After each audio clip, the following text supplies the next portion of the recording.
The next time that Ginger and I were together in the paddock, she told me about her first place. After my breaking in, she said, I was bought by a dealer to match another chestnut horse.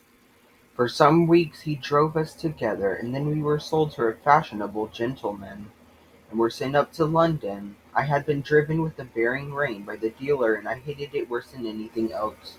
But in this place we were reined far tighter, the coachman and his master thinking we looked more stylish. We were often driven about in the park and other fashionable places. You you who never had a bearing rein on don't know what it is, but I can tell you it is dreadful. I like to toss my head about and hold it as high as any horse. But fancy now yourself, if you tossed your head up high and were obliged to hold it there, and that for hours together, not able to move it at all, except with a jerk still higher, your neck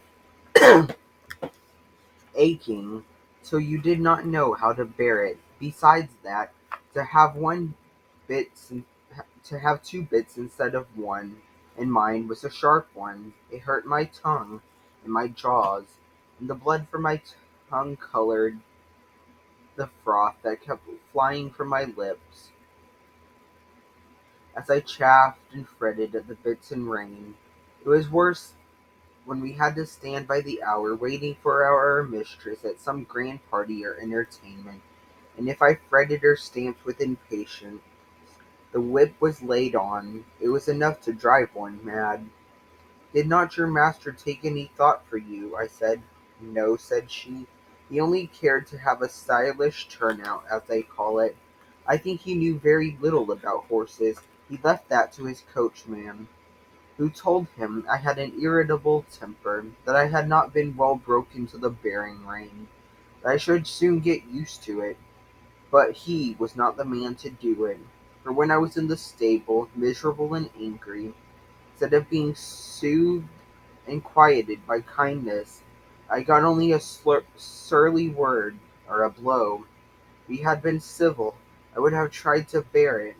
I was willing to work, and ready to work hard too, but to be tormented for nothing but their fancies angered me.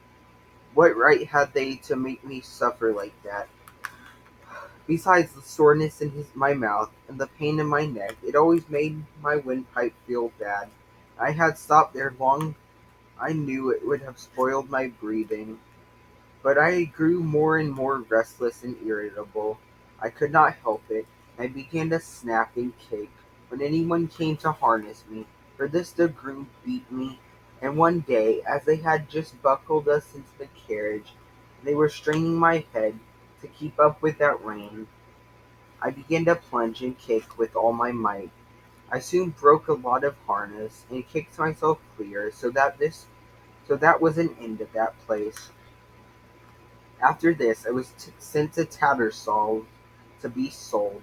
Of course I could not be warranted free from vice, so nothing was said about that. My handsome appearance and good paces soon brought a gentleman to bid for me, and I was bought by another dealer. He tried me in all kinds of ways and with different bits. It soon found out what I could bear. At last he drove me quite without a bearing rein. Then he sold me as a perfectly quiet horse to a gentleman in the country. He was a good master, and I was getting on very well. But his old groom left him, and a new one came. This man was as hard-tempered and hard-handed as Samson. He always spoke in a rough, impatient voice, and if I did not move in the stall the moment he wanted me, he would hit me above the hocks with his stable broom or the fork, whichever he might have in his hand. Everything he did was rough, and I began to hate him. He wanted to make me afraid of him, but I was too high-mettled for that. And one day, when he aggravated me more than usual, I bit him, which of course put him in a great rage, and he began to hit me about the head with a riding whip. After that he never dared to come into my stall again. Neither my heels or my teeth were ready for him, and he knew it. I was quite quiet with my master, but of course he listened to what the man said, and so I was sold again. The same dealer heard of me, and said he thought he knew one place where I should do well. 'Twas a pity, he said, that such a fine little horse should go to the bad for want of a real good chance.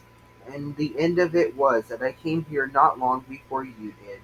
But I had made up my mind that men were my natural enemies, and that I must defend myself. Of course, it is very different here. Who knows how long it will last? I wish I could think about things as you do, but I can't after all I've gone through.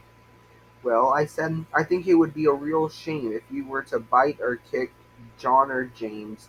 I don't mean to, she said. Well, they are good to me. I did bite James once pretty sharp, but John said, "Try her with kindness," and instead of punishing me as I expected, James came to me with his arm bound up, and brought me a bran mash and stroked me, and I have never snapped at him since, and I won't neither. I was sorry for Ginger, but of course I knew very little then, and I thought most likely she made the worst of it.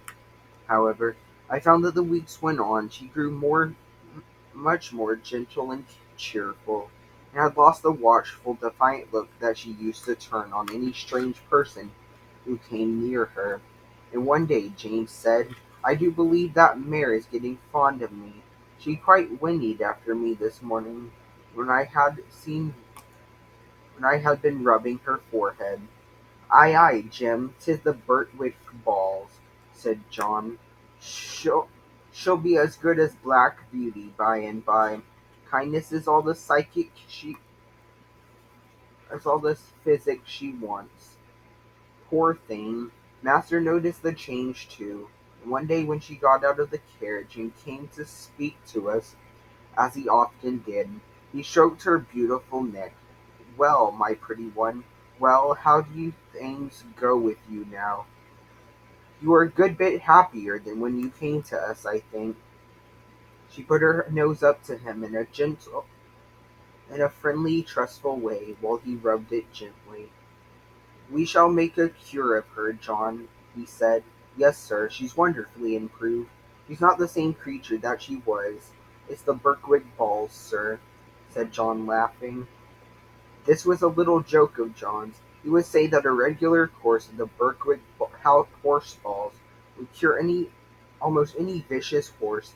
These balls, he said, were made up of patience and gentleness, firmness and petting, 1 pound of each to be mixed with half a pint of common sense, and given to the horse every day.